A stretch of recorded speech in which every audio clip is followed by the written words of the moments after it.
Notre film commence par la maison d'un enfant de 10 ans, éprouvant un état de doute dans lequel il sent qu'il y a quelqu'un dans la maison. Cela est dû à la disparition des petits objets de leur place. Il fabrique donc des pièges tout le temps pour pouvoir attraper ces objets. Sa mère, nommée Victoria, demande s'il manque quelque chose dans la maison, et Pete lui dit qu'il manque plusieurs choses comme des clés, une brosse à dents, du fil et une aiguille, et lui assure qu'il est sûr que quelqu'un les vole. Mais Victoria ne le croit pas et ne prête pas attention à ses paroles, et commence à se préparer à l'emmener à l'école. Arrive alors le père, Joe, qui s'énerve à la recherche de ses clés perdues. Victoria admet alors que Pete avait raison, il y a bien un intrus qui vole leurs affaires. Soudain, elle sort les clés de sa poche en riant, se moquant de son fils.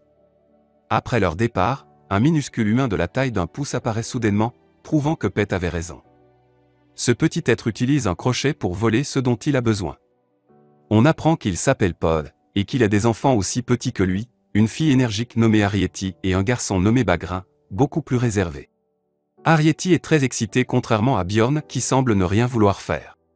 Arrietty veut tout explorer autour, le père lui pose des questions sur la première règle de l'emprunt, et ils appellent ce qu'ils font emprunter, pas voler. Arrietty lui répond que la première règle est de ne jamais se faire voir par les humains. Pendant ce temps, Joe et Victoria rencontrent leur avocat et cousin, Potter, qui leur annonce une terrible nouvelle, leur maison va être démolie pour laisser place à un gratte-ciel. Selon lui, la propriété ne leur appartient pas vraiment, car leur tante, la véritable propriétaire, est décédée sans les mentionner dans son testament. Joe et Victoria sont choqués, car la tante leur avait promis de leur laisser la maison. La démolition est prévue dans 2 jours, et ils sont très tristes à l'idée de devoir quitter leur maison bien-aimée. Potter parle ensuite tout seul et dit que, aujourd'hui, c'est la tour Potter, mais demain, ce sera la ville Potter, ce qui laisse entendre qu'il projette de s'emparer de toute la région. On retourne à Arrietty, dont le père lui interdit de sortir, mais elle désobéit et va jusqu'au réfrigérateur, qu'elle ouvre à l'aide d'un morceau de bois pour y manger de la crème glacée qu'elle adore. Son frère l'aperçoit et, inquiet, la suit. Elle lui dit qu'elle mangera la glace toute seule, mais il finit par l'aider. Arrietty entre dans le congélateur, pendant que son frère tient le bâton pour maintenir la porte ouverte. Fascinée par la glace, elle oublie que son frère l'attend. N'arrivant plus à supporter la pression de la lourde porte, son frère lâche le bâton et la porte se referme sur Arrietty. Il court prévenir leur père qui vient en urgence. Lorsqu'il apprend qu'Arrietty est enfermé dans le congélateur, il est choqué. Au même moment, Joe et Victoria rentrent à la maison et s'assoient dans la cuisine. Par l'ouverture de la machine à glaçons, Pod entre dans le réfrigérateur pour rejoindre Arrietty, qui a réussi à descendre du congélateur à la partie inférieure du frigo. Ils restent piégés à l'intérieur et attendent que Joe et Victoria quittent la cuisine. Joe veut boire du jus et actionne la machine à glace. Mais Pod place son crochet au-dessus d'eux pour éviter que les glaçons ne leur tombent dessus. Comme la glace ne sort pas, Joe secoue la machine, faisant tomber les glaçons ainsi que le petit crochet. Joe et Victoria sont surpris en le voyant, mais pensent qu'il s'agit d'un jouet de leur fils et n'y prêtent pas attention. Pod et sa famille vivent sous le plancher en bois de la maison, et tout dans leur petite maison est emprunté à la maison de Joe et Victoria. La maison contient tout comme des lits, des lumières, une table de cuisine, ainsi que des chaises et un petit poêle. La mère attend le retour de Pod et Arrietty après que Fegrin lui a raconté ce qui leur était arrivé. Arrietty et Pod rentrent, et la mère est très inquiète après ce qu'ils ont vécu. Toute la famille s'installe ensemble à table pour manger, lorsque soudain, Victoria, la propriétaire de la maison, commence à nettoyer le sol. Pod avait fabriqué une ceinture de sécurité pour lui et sa famille et tenait un emploi du temps des heures de ménage pour être prêt.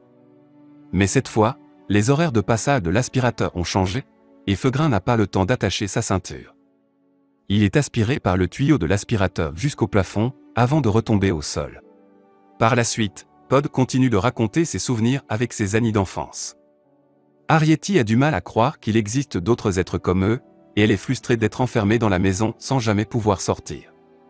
Elle souhaite avoir des amis et rencontrer d'autres gens que sa propre famille. Elle demande à ses parents de la laisser sortir et se mêler au monde, car elle estime être assez grande. Mais Pod refuse, pensant qu'elle est encore trop jeune. Déçue, Arrietty part dans sa chambre. Sa mère vient la réconforter et lui confie qu'il existe d'autres êtres comme eux, mais chacun vivait dans une maison différente, et ils ont fini par être séparés. Arrietty lui dit qu'elle aurait aimé vivre il y a longtemps pour pouvoir les rencontrer. Sa mère la laisse se reposer et quitte la chambre. Mais Arrietty reste éveillée, s'ennuie, et souhaite faire quelque chose de différent. Elle décide alors d'entrer seule dans la maison, allume sa petite bougie et se faufile dans les couloirs étroits entre les planches de bois. Elle arrive dans la chambre de Pete, qui lui aussi s'ennuie, regarde la télévision et ne sait pas quoi faire. Arrietty l'observe discrètement, mais Pete se lève soudainement, ce qui l'effraie. Elle fait tomber une petite statuette, attirant son attention. Pete, qui croyait à l'existence d'autres êtres dans la maison, la remarque. Arrietty se cache rapidement, et Pete continue à la chercher. Mais Arrietty a oublié sa bougie et court pour la récupérer avant de s'enfuir. Cependant, Pete la voit et parvient à la capturer dans une petite boîte. Il est émerveillé de découvrir qu'elle sait parler. Arrietty, terrifié, lui dit qu'il pourrait l'écraser, mais Pete lui demande pourquoi il ferait une telle chose. Elle répond que son père lui a toujours dit que les humains agissaient ainsi. Pete lui assure qu'il ne ferait jamais ça et qu'il est heureux de l'avoir trouvé, car il était sûr que quelqu'un volait des objets dans la maison. Arrietty lui explique qu'il ne vole pas, mais qu'il emprunte, simplement. Pete lui dit alors qu'elle doit quitter la maison au plus vite, car elle sera bientôt démolie. Arrietty, paniquée, veut prévenir sa famille immédiatement, et Pete découvre qu'il y a d'autres personnes comme elle sa famille. Elle lui explique qu'elle a un père, une mère et un petit frère, et qu'ils sont les derniers emprunteurs de la ville. Touché par son histoire, Pete décide de les aider et propose de les emmener dans sa nouvelle maison. Arrietty rentre chez elle et raconte à ses parents ce qui s'est passé, ainsi que l'offre d'aide de Pete. Pod exprime ses craintes et lui dit qu'il ne devrait pas faire confiance aux humains, car ils sont dangereux et pourraient leur faire du mal. Mais finalement, Arrietty parvient à le convaincre. Pete leur prépare une boîte dans les conduits d'aération, leur fournit de la nourriture et un appareil radio pour qu'ils puissent le contacter en cas de besoin. Il lui demande la distance entre leur maison actuelle et la nouvelle. Pete leur dit qu'elle se trouve à la fin de la rue, à environ 1 mile, ce qui est énorme pour eux. Le père de Pete transporte les meubles vers la nouvelle maison en voiture, mais une table à repasser brise la boîte et le plancher du véhicule. Feugrain et Arrietty tombent alors dans la rue. Pod et sa femme essaient de les sauver, en vain. Ils contactent Pete par radio pour lui raconter ce qui s'est passé. Pete essaie de convaincre son père d'arrêter la voiture, mais ce dernier refuse. Pete n'arrête pas de lui trouver des excuses pour s'arrêter, comme s'il voulait aller aux toilettes, mais la maison est à proximité et lui dire de s'accrocher un peu, pour que Pete ne puisse pas sortir de la voiture. Pendant ce temps, Pod et sa femme sont très inquiets pour leurs enfants, qui sont tombés dans des crottes de chiens et sont dégoûtés. Ils décident de retourner à leur ancienne maison. Elle regarde une carte de la ville et localise la nouvelle maison, contrairement à Bugreen qui refuse de bouger tant que les secours ne sont pas arrivés. Soudain, Potter entre et se parle à lui-même, et nous apprenons que la tante de Joe a caché le testament dans un coffre-fort dans le mur de la maison, et que Potter a trompé Joe et Victoria et leur a dit que leur tante n'avait pas laissé de testament pour la maison. Potter atteint le coffre-fort dans le mur et prend la volonté, étant déterminé à le brûler, mais le briquet ne fonctionne pas. Arrietty et Bugreen entendent Potter et décident de lui voler la volonté. Potter quitte le testament et cherche un autre briquet, et soudain il voit le papier bouger tout seul, sans prêter attention à Arrietty et Bugreen qui entrent dans un trou dans le mur avec le testament. Potter pose le stéthoscope sur le mur et peut les entendre parler, et découvre que quelqu'un est dans la maison. Il commence alors à casser le bois et finit par découvrir leur maison. Il n'en revient pas, les histoires qu'il entendait quand il était enfant sont donc vraies. Il est alors déterminé à les éliminer et à reprendre le testament à tout prix. Il appelle une entreprise de lutte contre les insectes. L'employé arrive et Potter lui montre la maison des emprunteurs. L'homme a du mal à croire à cette découverte, mais Potter lui ordonne de s'en débarrasser rapidement et de lui rapporter le document volé. L'employé injecte un produit chimique brûlant dans toutes les ouvertures de la maison.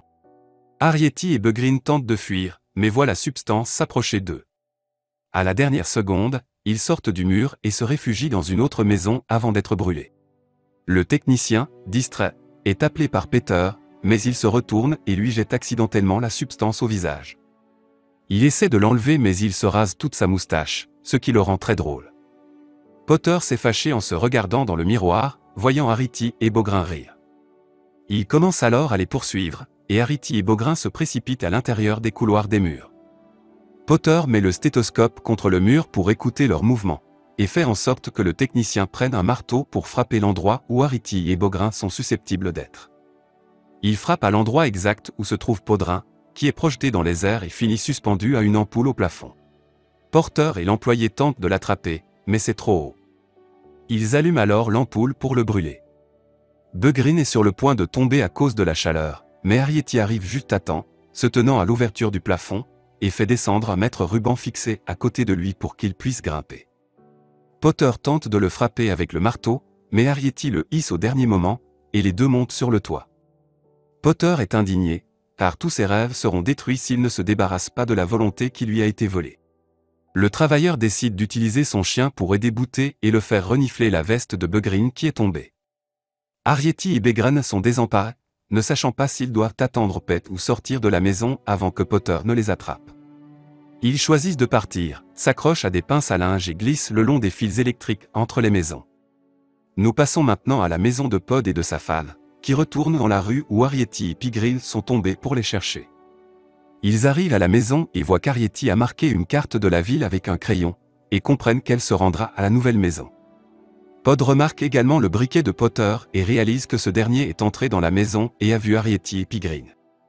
Pendant ce temps, Potter et l'ouvrier se promènent avec le chien et s'approchent d'Arrietty et Bugreen, tandis que ceux-ci marchent sur les tuyaux des maisons. Soudain, ils aperçoivent un pigeon, ce qui effraie Bugreen, qui tombe dans un tuyau menant à la rue et atterrit dans une bouteille de lait vide. Le chien le voit et tente d'attraper la bouteille. En même temps, un policier arrive pour parler avec Potter. Une voiture de collecte de bouteilles usagées arrive et emporte la bouteille contenant Bugreen. La voiture démarre, et Potter court derrière elle. Arrietty pleure toujours pour son frère, qu'elle n'a pas pu sauver, et soudain une autre personne apparaît devant elle qui lui ressemble. Arrietty n'en croit pas ses yeux, quelqu'un d'autre comme eux existe. Il se présente sous le nom de Spillé, et lui dit qu'il va l'aider à atteindre l'usine de lait où se trouve son frère. Ensemble, ils descendent par les canalisations d'eaux usées, qui leur servent de chemin vers l'usine. Il s'avère que Spillé a inventé une machine semblable à une voiture pour se déplacer. Arrietty se moque de son véhicule et lui dit qu'il ressemble à une boîte de conserve rouillée. Il lui répond qu'il est un aventurier, tandis qu'elle vit enfermée dans les maisons. Ces mots attristent Arrietty, car elle aimerait être comme Spillé. Elle est alors obligée de monter dans son engin, et tous deux se dirigent vers l'usine de lait. Au même moment, Pete a vu Potter courir derrière la voiture à bouteilles, a été surpris par son comportement et a décidé de le suivre avec Bud et sa femme. Pendant ce temps, Arrietty et Spiller arrivent à l'usine de lait, où ils voient Bugreen piégé dans une bouteille et proche de l'étape finale, qui est de remplir la bouteille de lait. Tout à coup, Potter arrive et commence à casser toutes les bouteilles qui se déplacent dans la machine où Arrietty et Spiller se tiennent. Avant que Potter n'arrive jusqu'à eux, Spiller réussit à lancer une corde sur le bouton de démarrage de la machine et l'éteint. Mais la bouteille dans laquelle Bugreen était piégé s'est remplie de lait et a été fermée, et ils ne savent pas comment agir. La famille d'Arrietty arrive à l'usine, et la mère d'Arrietty et Bugreen réussit à lancer un grappin sur la bouteille où se trouve Bugreen. Il l'attrape, et Pod saute sur la corde pour atteindre la bouteille, parvenant finalement à la briser. La bouteille se casse, et Bugreen en sort sain et sauf. Pod est heureux d'avoir enfin retrouvé son fils. Arrietty et Spillé les rejoignent, et elle présente Spillé à sa famille. Ce dernier salue Pod d'un geste de nomade et apprend que Pod était lui aussi un voyageur dans sa jeunesse, ce qui le rend heureux. Pendant ce temps, Potter les aperçoit et réussit à tous les attraper. Il les colle à l'endroit d'où sort le fromage, qui est extrêmement chaud. Spillé tente de le provoquer en l'insultant pour le retarder, ce qui met Potter en colère. Il place Spillé dans la machine à fondre le fromage, l'active, puis prend le testament et s'en va. Pete l'aperçoit et lui demande où sont ses amis. Potter lui répond qu'il les a transformés en fromage fondu. Pete comprend qu'ils sont dans la machine à fromage et court pour les sauver. En arrivant, Arrietty lui parle du testament. Pete comprend alors que Potter se rend à la mairie pour obtenir un permis de démolition. Pete, Pod et leur famille arrivent à la mairie, et l'ouvrier exterminateur décide de les aider. Ils essaient de retarder Potter, qui cherche le bureau où il pourra obtenir le permis. Pete et l'exterminateur se placent devant la porte juste avant que Potter n'y entre, et réussissent à changer l'étiquette du bureau sans que Potter ne les voie. Potter entre alors dans le mauvais bureau, et Pete referme la porte derrière lui. À l'intérieur, Pod et toute sa famille l'attendent avec de nombreux pièges. Ils lui mettent de la colle sur les yeux et attachent les lacets de ses chaussures ensemble, ce qui l'immobilise. Pod reprend le testament, mais avant qu'il ne quitte la pièce, Potter parvient à se libérer, les enferme et leur prend le testament, cherchant quelque chose pour s'en débarrasser rapidement. Il trouve un aspirateur et l'allume vers eux, et juste avant qu'il ne les aspire, l'électricité coupe. Beauté regarde autour de lui et voit un groupe de nains descendre du ventilateur. Ce groupe a noué une corde entre Beauté et le plafond. Ils allument le ventilateur qui fait tourner la corde autour de Beauté, l'empêchant de bouger. Nous savons qu'ils sont la famille de Spillé, qui étaient des amis de Bud auparavant. Harity est choquée parce qu'elle pensait que son père inventait des histoires de son imagination. Soudain, un grand groupe de nains envahit la pièce, construisant un ascenseur en bois pour que Bud monte et se venge de Peter. Il crie à son visage et l'insulte, tandis que Peter ne peut pas croire ce qui se passe. Bud lui prend le testament, et l'agent des pesticides arrive avec Pete, et le policier est avec lui. Il lui montre le testament, et Peter est arrêté, se sentant fou de ce qui se passe. Finalement, la famille de Pete rentre chez elle heureuse, et Pete prépare une nouvelle maison pour Pete. Il leur fait descendre de la nourriture chaque jour, et ses vieux amis vivent avec lui dans la même maison. Harity a rejoint les nomades et passe tout son temps avec Spillé dans de nombreuses aventures comme elle l'avait toujours souhaité. N'oubliez pas de liker, de vous abonner et de partager cette vidéo pour soutenir notre chaîne et rester informé des dernières publications.